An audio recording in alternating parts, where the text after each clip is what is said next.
the earthquake-damaged Cypress Freeway propelled a forgotten Bay Area neighborhood to world attention.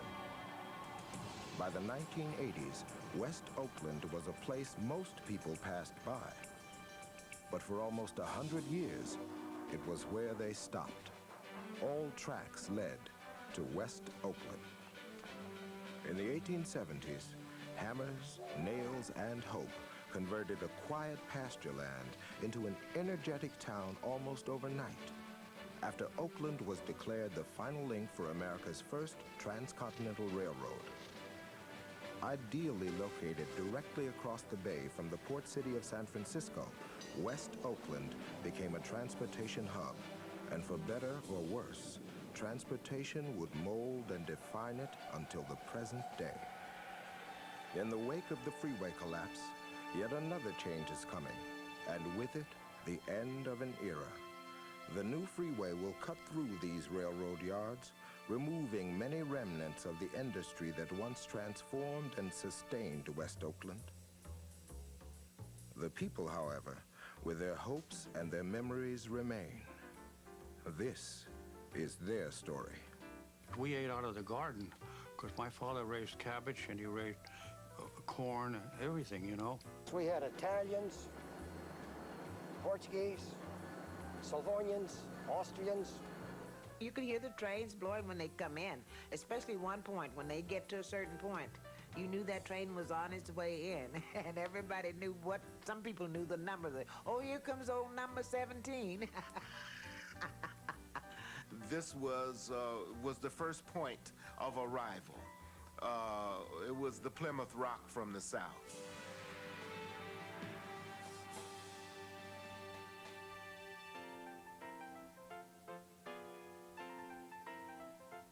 It was here in West Oakland that Central, then Southern Pacific established a huge rail complex. Ships couldn't dock in West Oakland's shallow water, but that didn't stop the brazen engineers who had cut through mountain ranges to link the two coasts. They built a pier extending 2 miles out into the bay. All lines led to the West Oakland Yard, which serviced trains and tracks throughout the Northwest United States. The yard drew workers from across the sea and throughout the nation. As a very young child, I remember there were an extraordinary number of Irish, Italian, Portuguese, German people who lived in West Oakland.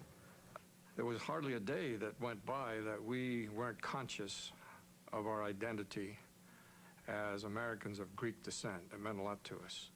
And the other thing was that everybody had an identity like that. There weren't too many that you ran into that were 100% English or Scotch or Irish, you know, from the British Isles.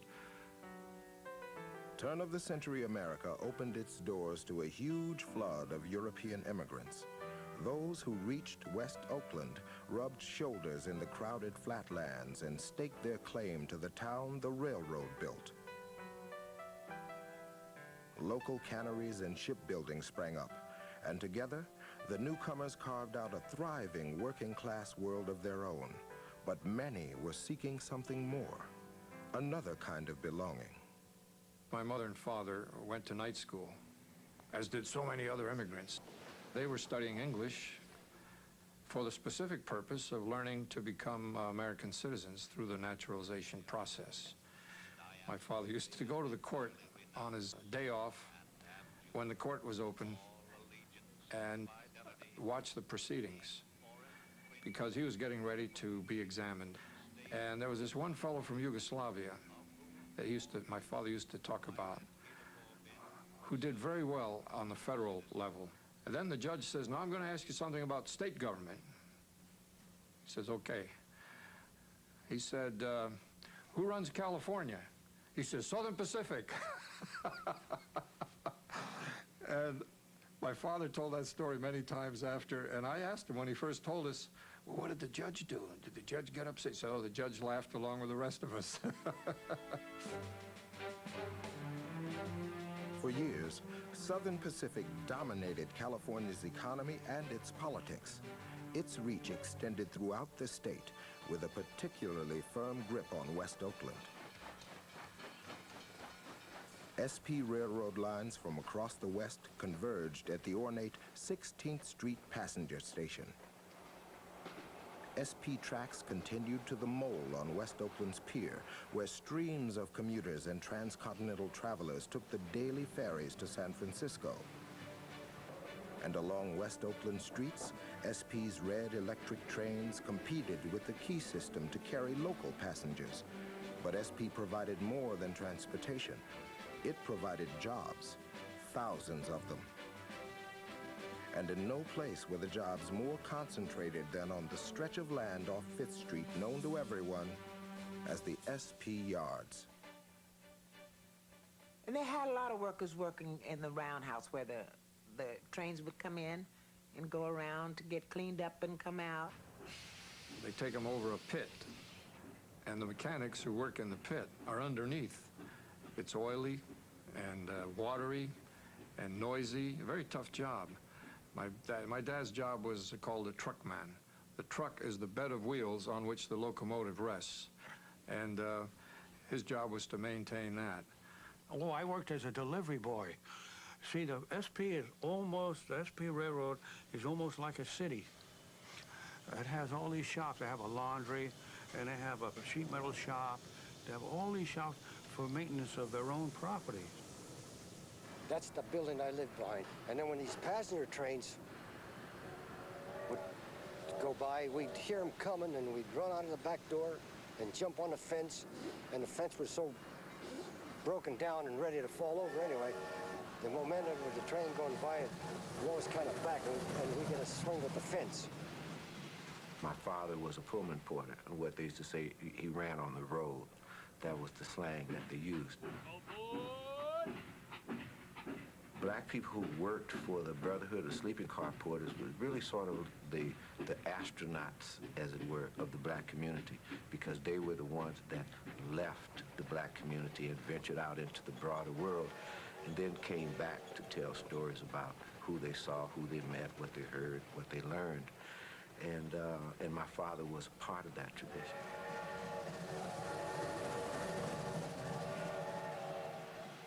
One Sunday morning, the phone rang about 5:30 or 6 o'clock in the morning. And I heard my father say, "Okay, I'll be right down." And I jumped out of bed and asked him what was going on. He said, "Well, they want me at work." I said, "You're a senior guy down there. Can't they call somebody else? They ought to be giving you some, breaks." I said, "You know what? In the future, why don't we have somebody else answer the phone on Sunday morning? And we could tell him, oh, he went fishing today. He's not available. He got upset." He said, "My boy, I want you to remember one thing. All through the Depression, when so many people lost their jobs, they never laid me off. And I've never forgotten that, and I don't want you to forget it."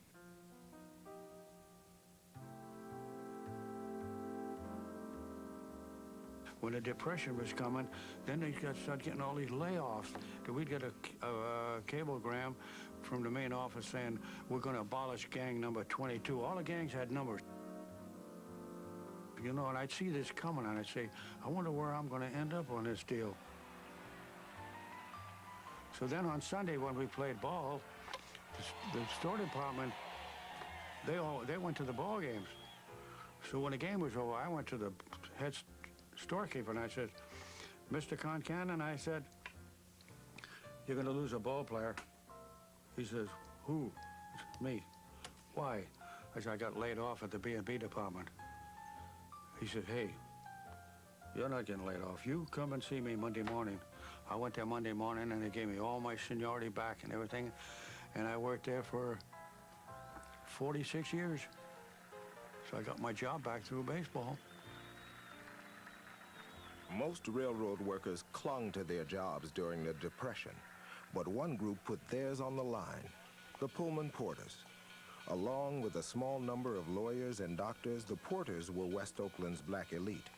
With few work prospects available for black men in 1920s America, most porters were overqualified for the position. The Pullman Company offered a chance to travel, but little else. After years of long hours, low pay, and no job security, finally, they rebelled.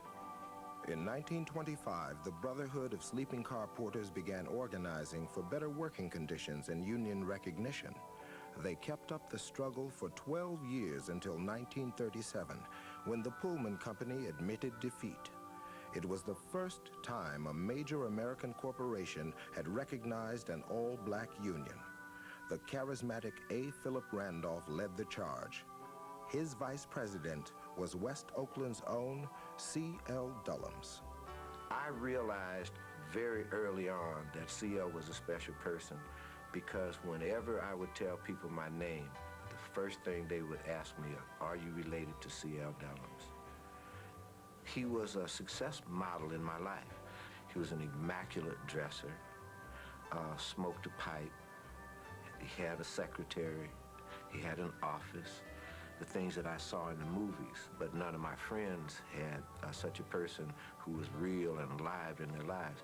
In 1982, C.L. Dullums recalled the conflict with the Pullman Company and its resolution. The man who was the head of the Pullman Company was named Champ Carey. I guess his name was Champ, that's all we ever heard. And he said to Mr. Randolph, would it be an imposition for me to ask for a conference, Mr. Randolph, with you and Mr. Webster and Mr. Dullums? And he said, now, let's be frank about this thing. Here was a handful of colored people, Negroes, got together here and took on the Pullman Company. You know the Pullman Company is one of the most powerful industrial institutions in the nation. How in the hell do you figure to win?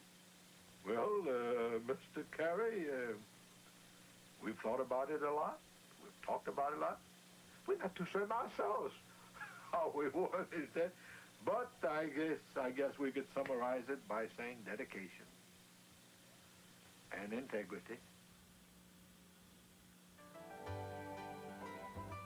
Against overwhelming odds, with all the money and everything else, this tiny little union emerged and changed the course of history in America. The people of West Oakland had helped make national history. They would soon make a contribution to world history.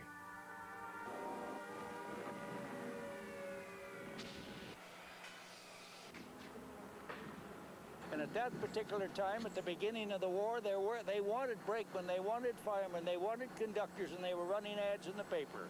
So I answered an ad, came down here to West Oakland, hired out, and made my date as a qualified locomotive fireman on September the 6th, 1941. It was a real challenge to run a steam engine correctly. It had an almost human response. If you delicately balanced the throttle with the reverse lever and had the engine talk back to you properly, that engine knew you were doing a good job, and you knew you were doing a good job. During the war, we would see trains, you know, with soldiers passing, you know, going to the Pacific, you know, and we would see them full of soldiers going on the train, going to the end of the railroad tracks, where they would be put on boats to go overseas. Then, little by little, we started to hearing that they were contracting people from Mexico as braceros to come and work in the railroad. And that's how my husband came. The bracero, that's what they used to say, arm, and the arm for United States, bracero, that they needed their arms to work in the railroads. And my husband would clean outside of the trains when they would come in, and did a lot of things, the maintenance of the trains before they would go out again on the road. The big impetus during the war was to move the freight. Lots and lots of trains in and out. The shipments were supremely important at that time, of course. Valves, pipe, steel plates were all, of course, absolutely necessary. We had to have a steady flow. For two shipbuilders, James Moore and his brother Joseph, the trains in and out of the SP yard were crucial lifelines. As owners of West Oakland's Moore Dry Dock Company, it was their job to deliver supply ships for the war effort. There was tremendous pressure from the Maritime Commission and the Navy to get their ships out. Trains brought Joseph and James Moore essential raw materials. Trains also brought them the people whose labor would convert those materials into ships.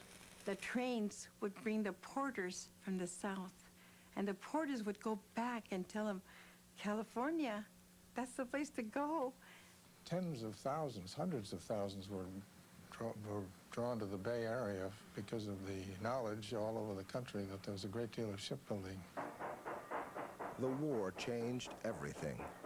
The thousands enticed to Oakland by the promise of war-related jobs would transform the city, especially West Oakland, as thoroughly as the first transcontinental railroad had some 70 years before.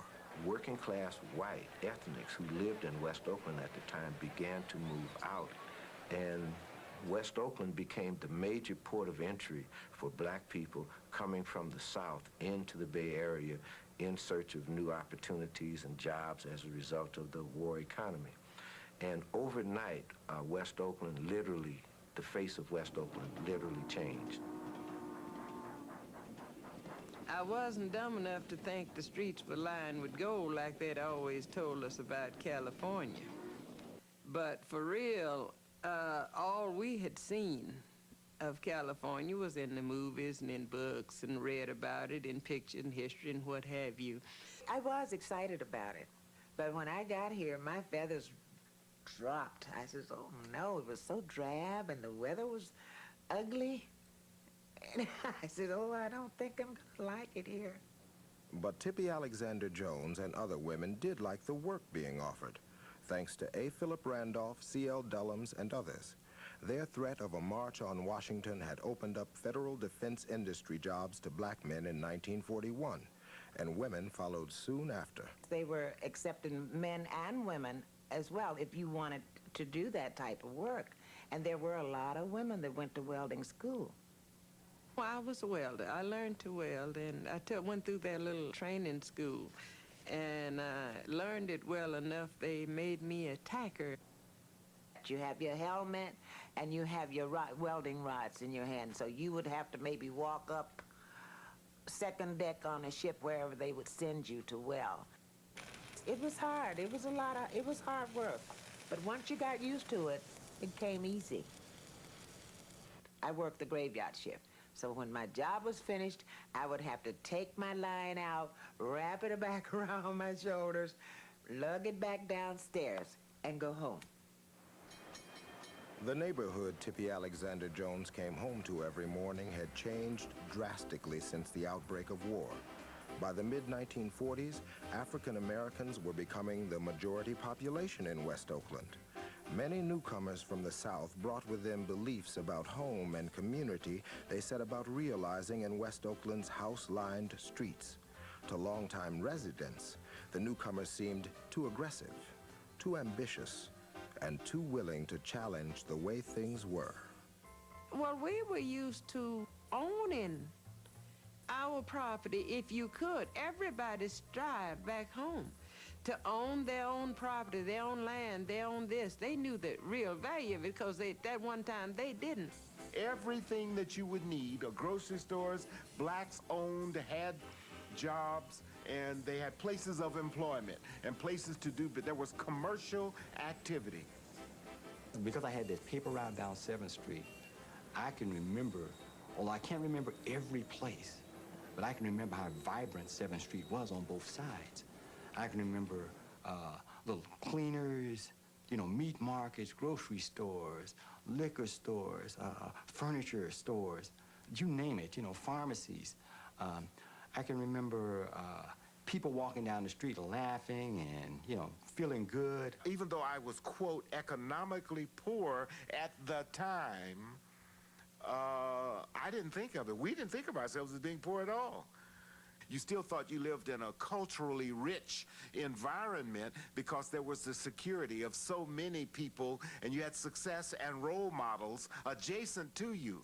And when I shine shoes, I shine the shoes of the few black lawyers, the preachers, the Pullman porters, the longshoremen, the gamblers, the hustlers. One of 7th Street's best-known hustlers was Slim Jenkins. Slim had been so broke when he left his native Lake Charles, Louisiana, that he had crossed the country stowed away on Pullman coaches with the help of his porter friends.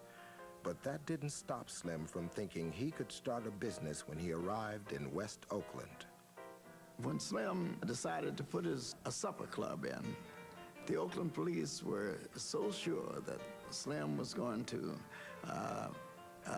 start another crime world here in West Oakland. They put barricades across the street to keep Slim from opening up. But he got around it, and then the next thing we knew, all of the big shots were coming to Slim Jenkins because of the reputation that Slim had acquired. He did a 360-degree about-face to develop one of the finest clubs that has international recognition. And Slim Jenkins was like the Cotton Club. It was a place where there was a lot of fun and there was a lot of activity. There was dancing. There were people where men were meeting women to pick up women. There was a place where people would go, families would go there to have fun as well. And there was a place where famous singers and performers and nightclub acts came. When I was working at Slim's, this fellow would always come in and ask me to do Ace in the Hole. So my organist, she didn't know it. She couldn't play it. She says, I can't play that. I said, okay, well, I'll do it a cappella. You don't have to play it. I said, so when I did Ace in the Hole for this guy, and I did it without the music, he came up to the bandstand and he handed me $100, and you know that was a great thing in my life. He gave me a $100 tip for doing that number. The money may have been flowing into Slim's, but elsewhere in West Oakland, it was drying up. The Moore brothers and their workers had contributed over 100 ships to the war effort, but peace slowed, then halted the demand for ships, and the yards eventually closed down.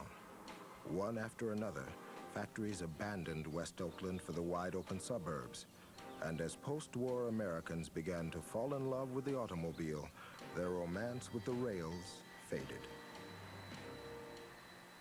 With cars and trucks on the road and planes in the air, it wasn't long before the SP yards began to slow down too. Southern Pacific started closing down a lot of their jobs, you know, the blacksmith shop, the warehouse, the supply house where they used to supply paper towels and things like that for the trains that would go out. It started shrinking and shrinking, Southern Pacific. Once the dominant force in California, Southern Pacific was now only one of many players. The Bay Bridge, opened in 1936, became the workhorse of Bay Area transportation. Ferries out of West Oakland stopped running, and the growing volume of car and bus traffic doomed the interurban rail system. In West Oakland, the electric key and red trains disappeared and the tracks were torn up. Soon, 7th Street began to get mighty quiet.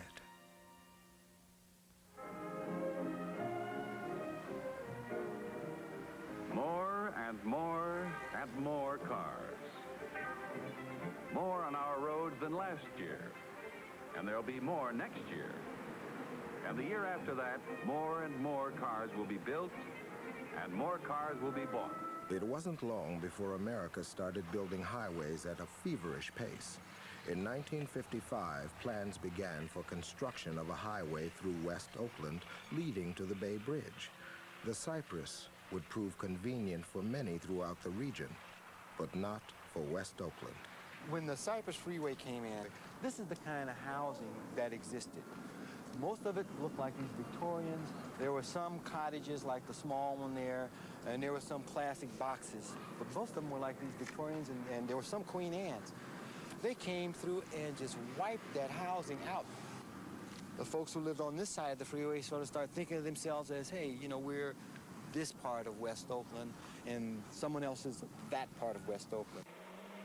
15 years after the construction of the Cypress Freeway, another transportation project came to West Oakland.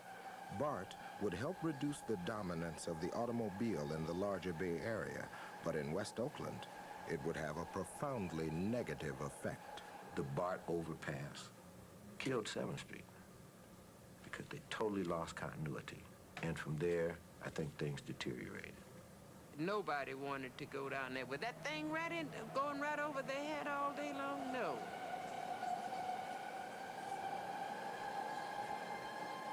This vacant lot was a drugstore, a pharmacy, and a soda fountain. It all happened right here in this little place, and it's been vacant now for years. But this was the barber shop folks used to go to.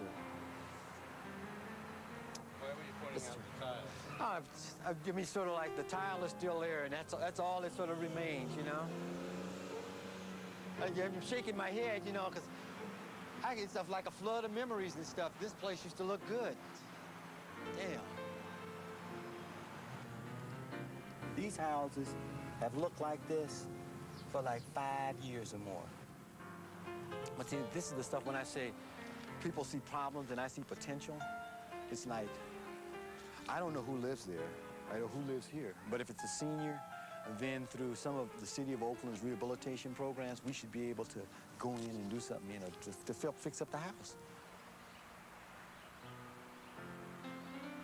West Oakland's problems and potential confront each other block by block, house by house. Like when the community came together to rebuild the earthquake-devastated home of longtime resident Martha Booker. The first day that we said, let's go down and clean up, and we didn't know how many people were going to be here. 200 people came here, including my state senator, Nicholas Petrus. He was here. And then on Saturday, when everybody could come down, we would actually get together and raise these walls, you know, and hold them up, and then they would nail them down. And I could lift that wall up and stand there and say, we won this. For the people of West Oakland, victories have never come easy. But as they look to the future, they can draw inspiration from the stories of their parents and grandparents, and strength from the history of the community they built.